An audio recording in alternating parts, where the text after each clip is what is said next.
Welcome, friends, and welcome to Courageous Conversations. This week we're going to be talking a little bit about forgiveness and the complexity and the hairball that is forgiveness. If you're new or you've a long-time subscriber, welcome. We'd really appreciate it if you hit the like button down below, subscribe, and you will get any information straight to you. And share as much as you want to, share it with people, share it so that other people can join in the conversation. It's really important that we're doing this as a community. It's not just two people talking, but it's more a community experiment. If you have a question, a burning question, no question is off topic. So if you would like to add a question, please either add it in the description box below, or what you can do is email me, jtaylor at churchofscotland.org.uk. That's jtaylorjus at churchofscotland.org.uk. Welcome, Ken. Well, thank you, Justin. It's good to be back having a chat while we still can. Yeah, I think it's been announced yesterday, or actually today, because we recorded this a bit earlier, that households in Scotland cannot meet together because of COVID. Big changes. But I'm sure the government's doing it for the right reasons and to protect the most vulnerable in our community. Oh, absolutely. Yeah, so we go along. Ken, how do you understand forgiveness? It's theoretical at one level, and then it becomes personal and emotional at another. I guess you shouldn't maybe be too dogmatic or pontificate on the subject unless you have actually been seriously hurt at some point in the past. And maybe we've got a tendency to be theoretical and maybe hold back on the personal and the experiences that we've had.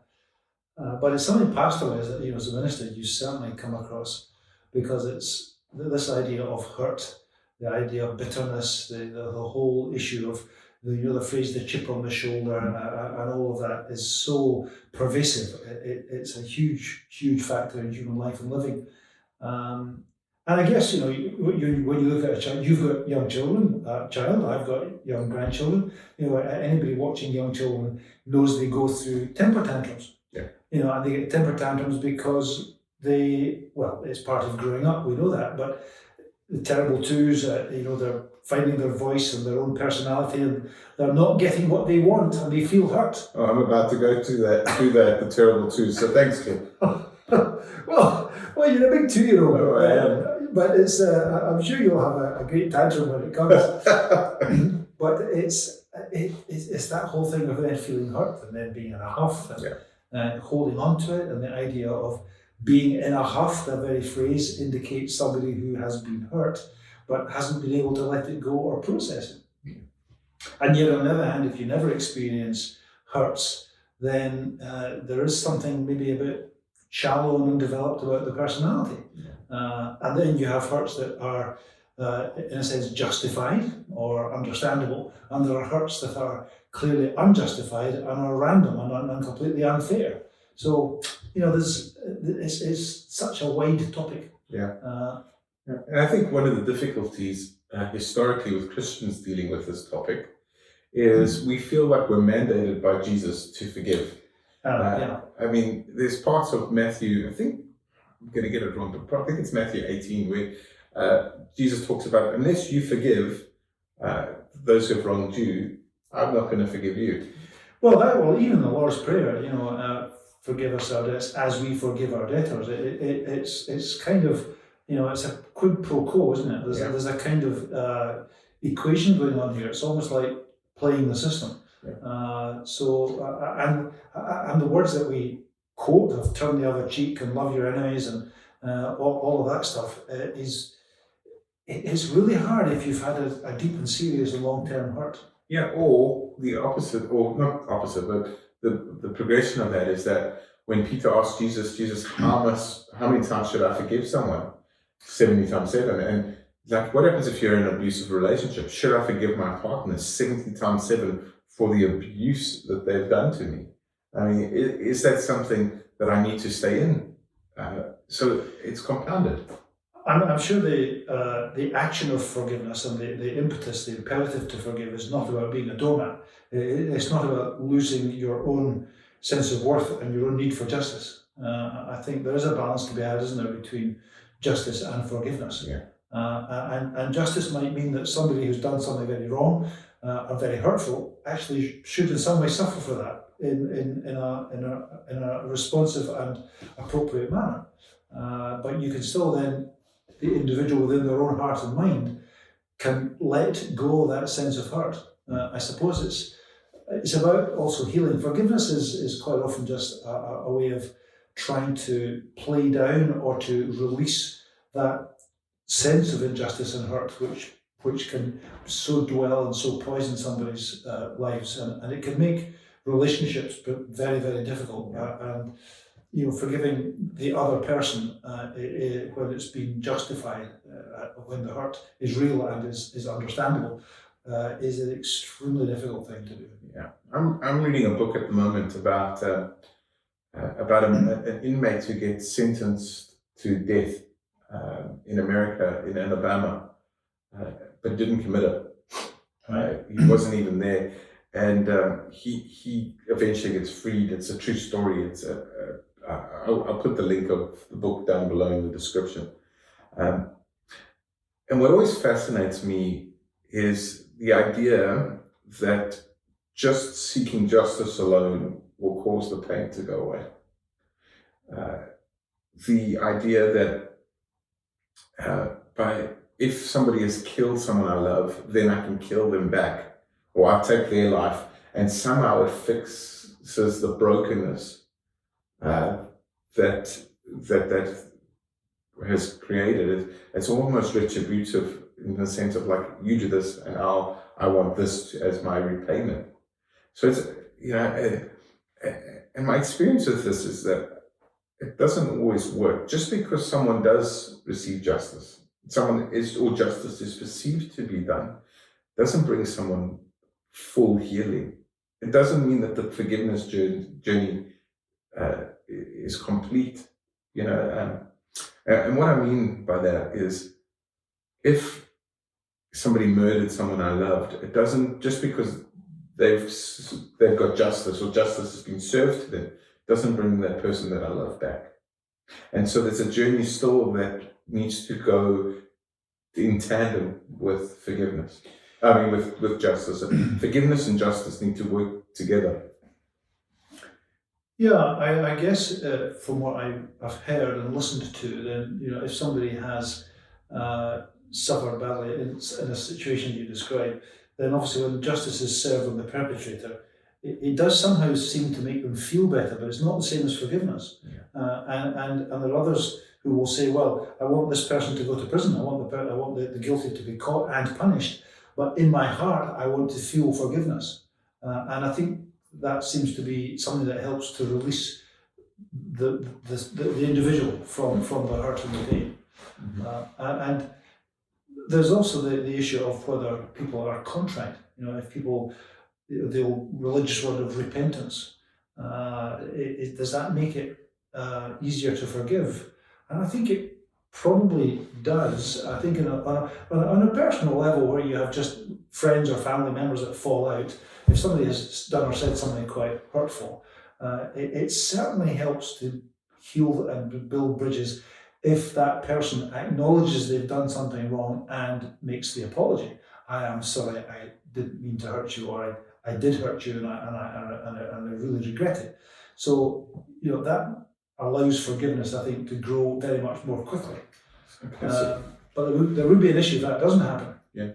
So, Tommy Ken, how would you theoretically, if someone came into your office and said to you, I'm having trouble forgiving X, what would you say to that person?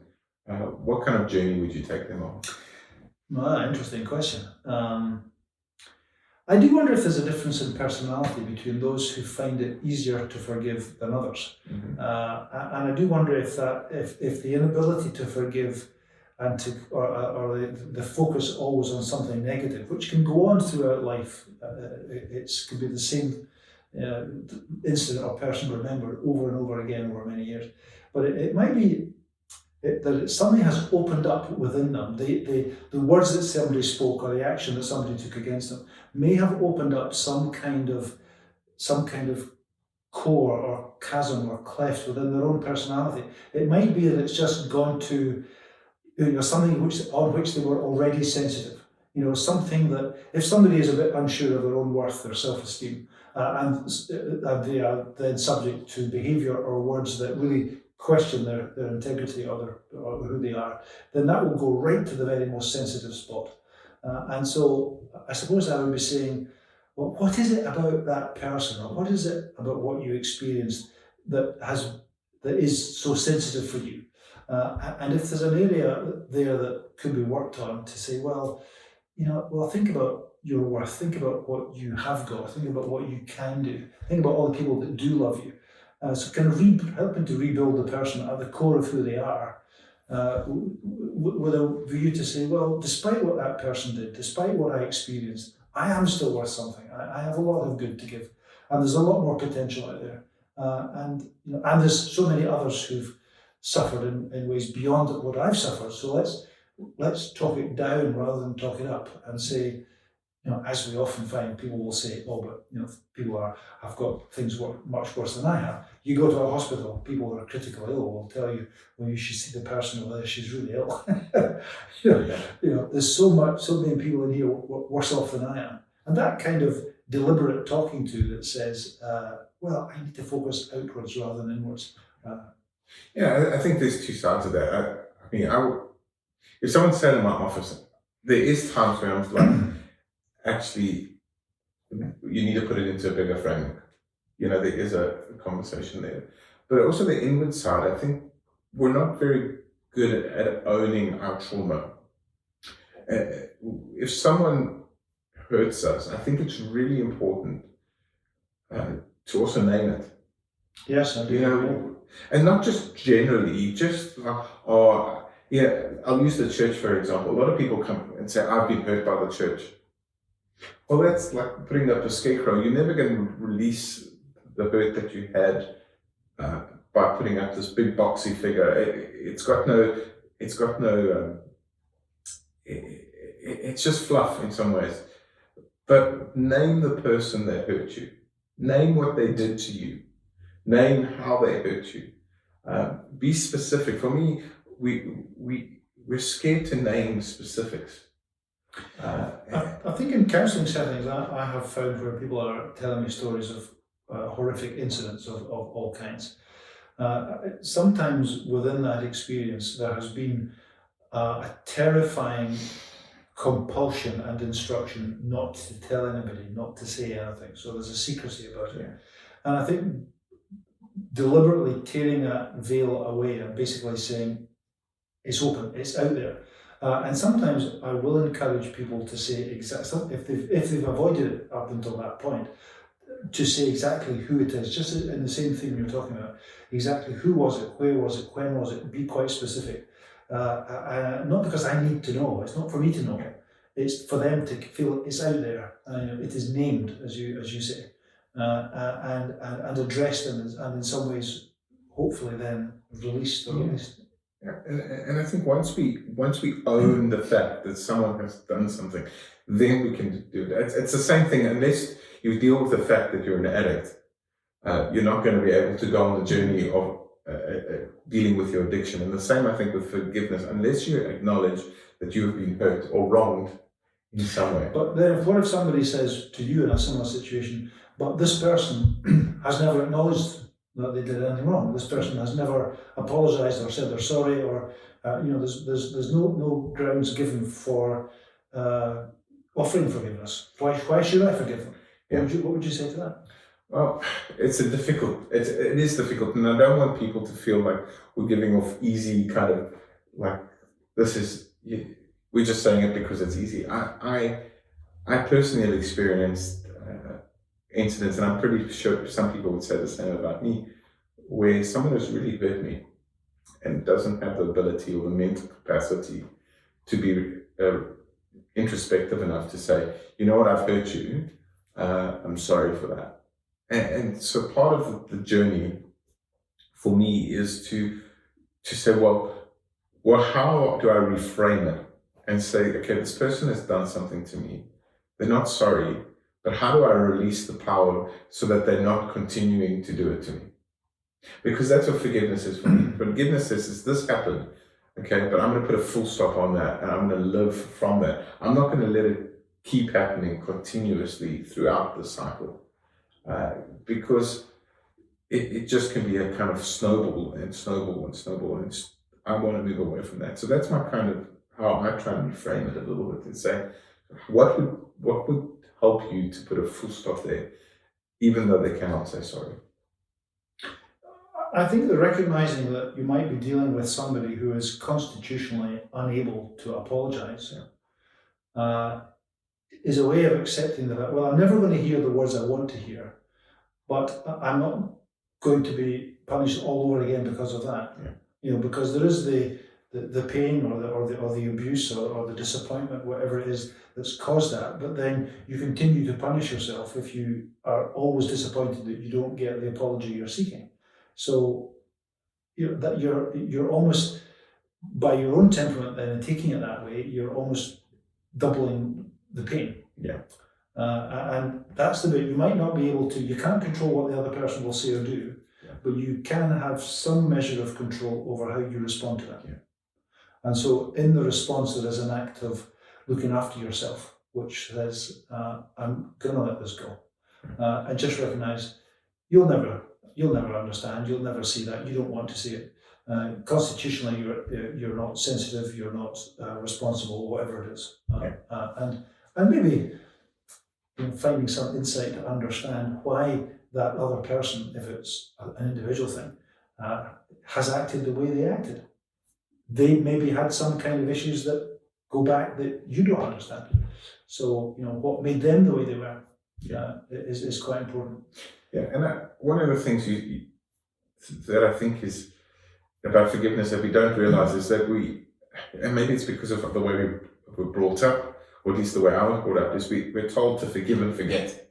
Like, it's a one-off kind of, all you do is you swipe your credit card, take the thing, and it's gone, instead of saying that, well, forgiveness is a process. I like to see forgiveness as an onion, and that we're constantly learning to forgive something that's happened to us. So you might work at removing the one layer. Because onions make you cry. Yeah, they do. They do make you cry, unless you're goggles. But the idea of like, okay, so I've got rid of this layer, but when I least expect it, I'm going to have to deal with another layer, and another layer, and another layer. But the good news is that as you remove the layers, the onion gets smaller. And I think that forgiveness is not this like one-off event, it's a process. And for some of us, that process is really gut-wrenching. I know some of the forgiveness that I've had to do is gut-wrenching. Like, I haven't wanted to do it.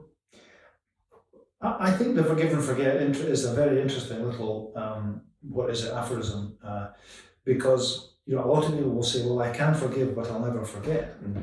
I'm okay with that. I think that's quite a rational and reasonable response, because if somebody, if you've been hurt in some situation, you will always be wary of that person again, or of that situation again. And it's prudent that you shouldn't just walk into it and it all recur.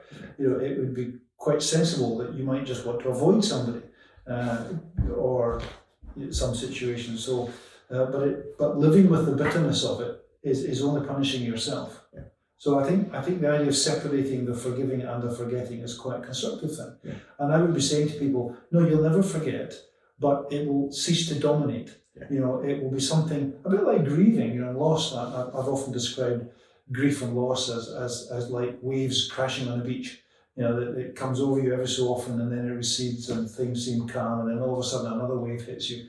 And bitterness and pain and the sense of hurt can be like that too. You're not necessarily feeling it or thinking about it every moment of every day, but gradually the times when it does consume you will get further apart and less intense. Yeah. And the way to accelerate that process is to find something within your heart that says, I just want this healed. I don't want this person to have not just ruined, my physical life or whatever it was they did, but also to have ruined my emotional life forever. That's not the power you want to give them. So if forgiveness is a reclaiming of the space that says, I will not let this be a reoccurrence, that I want to live in a different way going forward, then that also means that forgiveness can have boundaries. Forgiveness can be like, some people cannot help themselves but hurt you. So the best way to forgive them in some ways is to actually put a boundary in and says, actually, you can't cross this. I don't think there's anything wrong with saying, I forgive you, but you can't come again. Yeah, absolutely. And for some of us, forgiveness is the hard choice of distancing yourself from someone who's toxic and hurtful. Yeah, surely. But as we alluded to earlier, kind of understanding that other person's nature. I had a big German Shepherd dog who was our family dog, and he got sometimes very excited, and when he got overexcited, he would bite. Mm-hmm. Now, he didn't bite such as to break bones, he could have done, but there were occasions when he would hurt you. I didn't go away feeling hurt because my dog had bitten me, because he's a dog and he was excited, and so that's what dogs do when they get excited. If a shark attacks you in the water, you don't think, I'm never going to forgive that shark, because the shark does what a shark does. Yeah. That's in the nature of being a shark. And that kind of model of thinking of people as sharks, but in a sense, there might be people that just have that effect. But if they don't, the idea of it does certainly free things up, I think, if there's an act of repentance. First of all, acceptance that a wrong has occurred, that I or this person has caused that wrong, and they fully regret it. That certainly is part of the healing.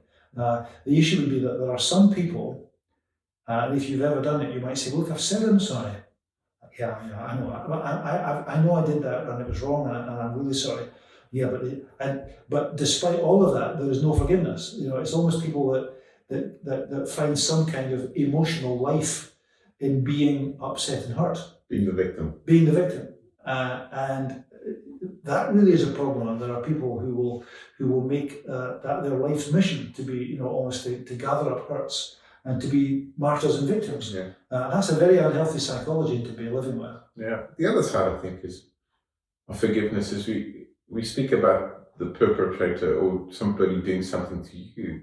But what happens if you did something to someone and you are incredibly sorry for it and you don't have the opportunity to apologize? They die. Well, that's a classic, absolutely a classic, Justin. I've said over the years, to me there's a toxic double whammy or perfect storm for people emotionally, and that is, most people will get over grief, no matter how bad the grief, whether it's the worst of a child or a parent or whatever it is, a partner. But in time, people will learn to live well, never forgetting, but always living well. Most people will cope with doing something that they feel very bad about, that they've done and they feel guilty about. But if you get guilt and grief together, that's a toxic cocktail. And that is almost, how do you forgive yourself for that?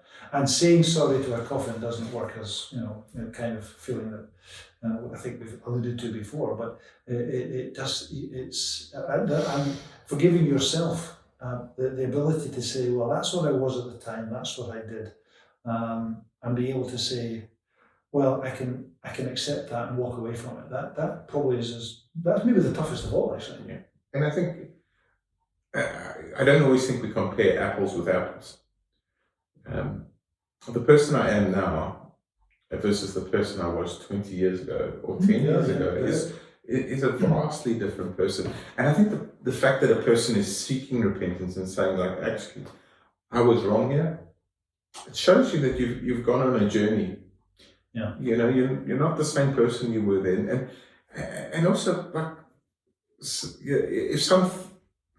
I feel guilty about some stuff that happened between my mom and I, but my mom's not dead, and so there are parts of me that feel guilty.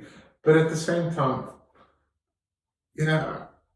I was young, I was immature, I didn't have the same perspective that I have now. And so, Okay, but morally, what would be worse? That you did something perhaps hurtful and undesirable in some way. In this case, you're alluding to your mother, and everybody's done that as a child to a parent, because at whatever level. But and sometimes the older it is, the more responsible you should have been, I suppose. But what would be worse, that you feel bad about it, or that you don't feel bad about it? yeah, totally. You did. The morally responsible and mature thing is that you feel bad about something that is bad. Yeah. And actually, I would be encouraging people to say, well, if you do feel guilty about something, look at that as a plus. I'm glad you feel guilty about it. But how you process that guilt in terms of self-punishment, in terms of living with a sense of failure or just holding on to it in some way, is not positive. It's got to be something which you can say, well, I think I'm glad you've got that kind of moral compass. Yeah. And therefore listen to it for the future. Yeah. But don't punish yourself, because back then when you whatever stage of life you're referring to, don't punish yourself because you didn't have it then. Yeah. And also the other side is sometimes letting it go and saying, like, I made a mistake. I need to forgive myself, is what the other person would want for you as well. Well, actually, I don't think a person who's died wants you to live in anguish. Well, exactly, and I do think it's funny. Sometimes hear people say, "I live with no regrets." I have no regrets.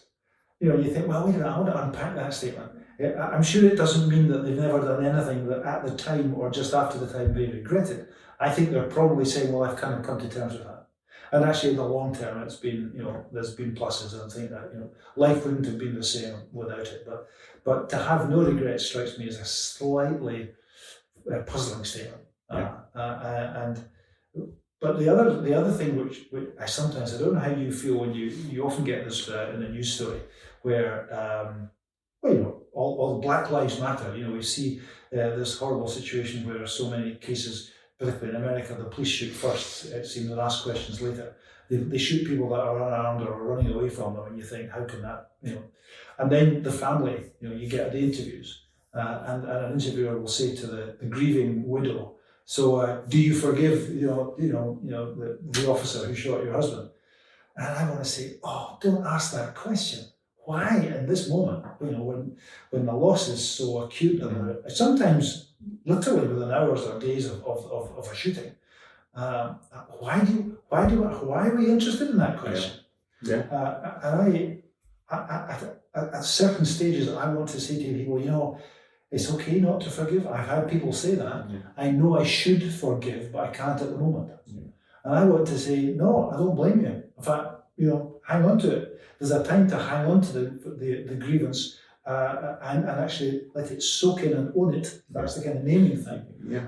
Before, hopefully, you can eventually be released from controlling it. Yeah. And I think what you said is really true, because there's two parts to that. Firstly, it allows the person, or the thing that has been done, the evil or the brokenness that's been done towards you, or that you've done to be named.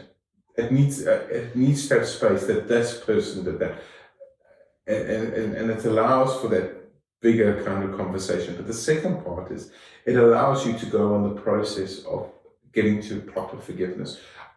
Part of the problem is if we go for this quick mentality of forgive quickly, what we do is, okay, we've forgotten, but it's scarred us. And we haven't really dealt with it. And then it comes back to bite us and bite us and bite us. Well, I do wonder about the authenticity of some of the statements where, and I admire it, that if you have a fairly quick response in public to somebody saying, oh, but I forgive them, and you do get that. And I sometimes wonder and think, well, that's amazing. How could they possibly say that? How can they feel that?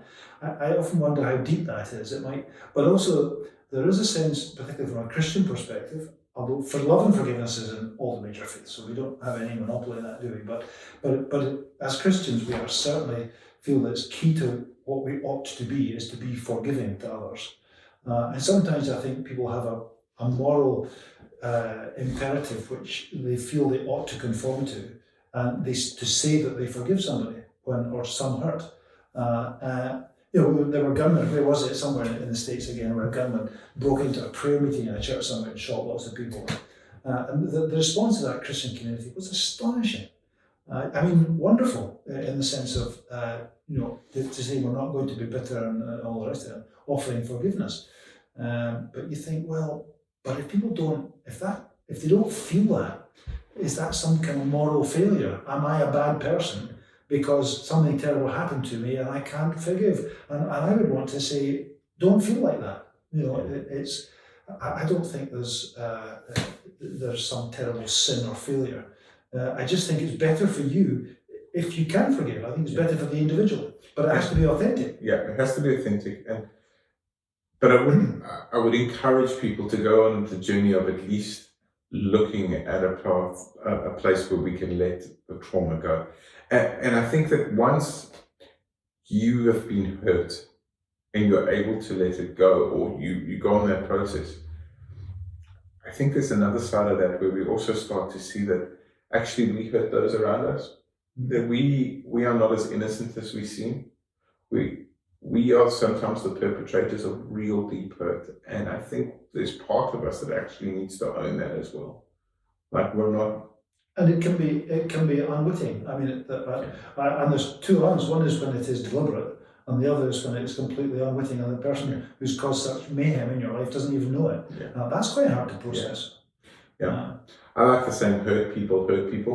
Yes. And forgiveness is saying, okay, I've been hurt, but I don't want to transfer that. Yes, absolutely. And I guess that's the Jesus story. And the idea of God's forgiveness I find puzzling. Yeah. And we've got this idea that we have to pray for forgiveness. And do we pray for going to confessional, confessing your sins, being absolved, forgiveness, etc., on a kind of daily basis? And I'm thinking, I don't get that. Are we saying that, those that go through that are in some ways going to be treated better by God than those who don't, because they had a particularly Catholic upbringing or an Anglican upbringing or some kind of, evangelical upbringing. So God's actually going to look after these people because they've said they're sorry, but these other folk, well, they did similar things and they didn't say they're sorry, so they're going down. That kind of theology just leaves me cold and totally bamboozled. How can you make sense of that? Yeah. In Cape Town, as you walk into Central Mission Methodist Church, it's right in the center. There's a mirror, and on this mirror, obviously it's reflecting you back. It says, Jesus loves you. And at the bottom it says, and also your enemy. Yes. And it's this constant reminder that often, for me, about forgiveness is we want God to be forgiven, or we want God to be merciful to us, or on our side, and not merciful to others. And forgiveness, we like it all for ourselves, or and not for them. Yes, very guilty of that. I think that's the human characteristic. We just don't see it from the other person's perspective. I'm thinking of the words of Jesus. Father, forgive them, for they know not what they do. Now, who was he referring to? Of course, there's a whole sermon in there. Was it the centurion and the soldiers? Was it the Jews who plotted against him? Was it society? Was it, well, let's assume he's talking about the soldiers who hammered in the nails. And historically, I think the crucifixion is certainly something that we all have to deal with in terms of the end of the life of Jesus. But supposing he hadn't said that? Suppose Jesus had just died without saying anything. Would the outcome for the soldiers be any different? There was no prayer for forgiveness, so sorry boys, you've got a rap here. Whereas actually, because Jesus said, please, they get off the rap. I think the prayer is actually more about the individual who says it. Yeah. To be able to address that and say, well, I forgive you, or it is a way of basically saying you're not going to hurt me anymore. We need to wrap it up, but I want to end with a story, if that's okay. Great. and it's about two Buddhist monks. And these two Buddhist monks, well, they Go into a pub. Yeah, no. Well, not that one. Or they're maybe coming back from a pub. But they're walking, and these two Buddhist monks have got a strict, they're part of a strict observance where they don't touch women and speak to women. And they're walking one day and they cross a raging river. And on their side is a woman. And she says, "Please, could you help me cross this raging river?" And the one Buddhist monk, without saying anything, goes up, picks her up, puts her over her shoulder, and walks across. And the two monks are across, puts the woman down, and they carry on. They keep walking, and eventually the other Buddhist monk turns to this monk and says, "We belong to the strict observance where we do not pick up women. Why did you pick up that woman, and why did you carry her across this road, or across the water? Why did you help?" And the Buddhist monk said to him, "Friend, I put that woman down a mile ago. You're still carrying her." And that for me is a little bit like forgiveness. It's this idea that sometimes we just got to leave stuff behind. So friends, thank you very much for joining us on Courageous Conversations. Thank you for all you do. Remember to hit like, to share it, to ask questions, to be part of the community. It's really important. Thank you, Ken. Thank you, Justin. And we look forward to next time, where we'll be probably on Zoom or Skype or something, talking to each other through a computer screen. Absolutely. Great. Have a lovely day. Thank you.